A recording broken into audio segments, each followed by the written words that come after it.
Ahojte krásky! V tomto videu vám ukážem, ako sa starám o svoju pleť. Je to otázka, ktorú mi dávate pomerne často, hlavne na Snapchate. A rozhodla som sa, že natočím video, v ktorom vám ukážem, čo používam, ako používam, prečo používam a celkovo moju rutinu starostlivosti o pleť. Verím, že vás inšpirujem, aj keď nevravím, že máte robiť presne to isté, čo ja, pretože každý z nás vyhovuje niečo iné, máme iný typ pleti a podobne. Takže vám ukážem, ako to robím ja a môžeme ísť na to. Nezačnem od rána, začnem od odličovania, pretože pri odličovaní sa začína skutočná starostlivosť o pleť, lebo vtedy tú pleť musíme dôkladne odličiť, vyčistiť a vyživiť. Takže ja začínam s tým, že si pleť odličím odličovacím mliekom a momentálne mám veľmi rada toto od L'Oréal Paris.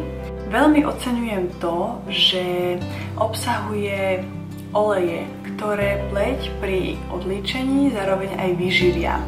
S týmto mliekom odličujem pleť, ale oči odličujem olejovým odličovačom, momentálne s týmto Mary Kay, ktorý dôkladne odlíči skutočne aj vodeodolné líčidlá a hlavne podľa mňa je lepšie odličovať oči s takýmito olejovými ako s tým mliekom, ktoré zvykne oči podráždiť.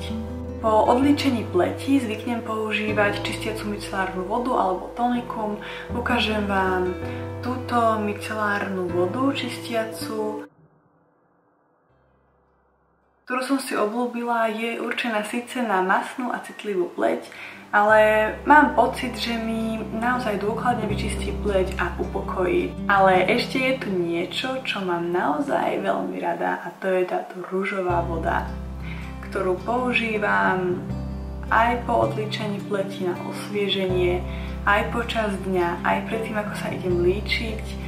Je to skrátka to, čo ja musím vždy mať, a to je ružová voda. Prečo práve ružová voda?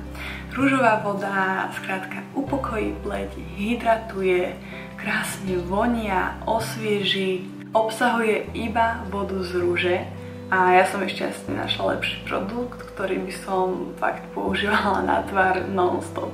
A ešte niečo, čo používam viac menej v lete a oplatí sa to mať vždy v kabelke, je táto termálna voda od Vichy, ktorú si v podstate tiež iba nastriekate na tvár, krásne to pleť osvieži, rozžiari a super je to, že sa dá používať aj na make-up a vôbec to make-up nepoškodí ani nič. Dobre, už som prebrala odlíčenie pleti, trochu som prešla k tej ružovej vode a termálnej vode, ale po odlíčení pleti a vyčistení pleti väčšinou používam na tvár niečo výživné. A čo mám momentálne najobľúbenejšie je toto sérum. Sérum s antioxidantami. Už som ho spomínala, myslím, v jednom videu a musím ho spomenúť znova, pretože je to sérum, ktoré je čisto prírodné, bio, a naozaj robí s pleťou zázraky. A tým, že obsahuje antioxidanty, tak ochraňuje pleť pred voľnými radikálmi.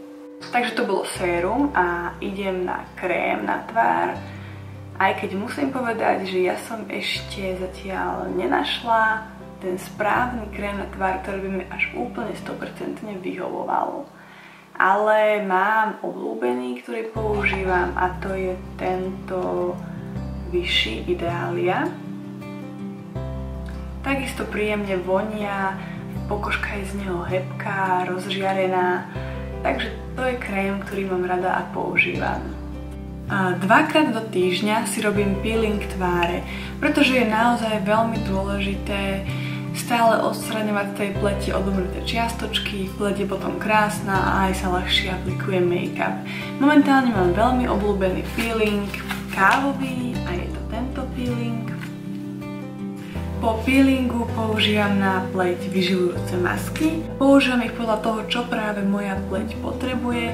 Takže keď mám pocit, že je trošku masnejšia, tak veľmi rada používam masku z morských rias, a to konkrétne túto značky Nuskin. Ďalej veľmi rada používam na výživu masku, aj obyčajnú domácu medovú masku. Veľmi rada používam aj také tie jednorázové masky, ako napríklad túto od Dermacolu, a to je intenzívna hydratačná maska. Takže toto by bolo asi všetko k mojej domácej starostlivosti o pleť. Okrem tohto samozrejme chodím aj na profesionálne čistenie pleti, ktoré odporúčam každej z vás. A týmto by som toto video ukončila. Ja vám ďakujem za vašu pozornosť a ak máte na mňa náhodou ešte nejaké otázky, tak kľudne mi ich napíšte dole do komentáru. Ak sa vám toto video páčilo, pomohlo vám, inšpirovalo vás, tak mi dajte like a prípadne mi ešte môžete napísať, aké by ste chceli ďalšie video. Určite ma to inšpiruje. Majte sa krásne.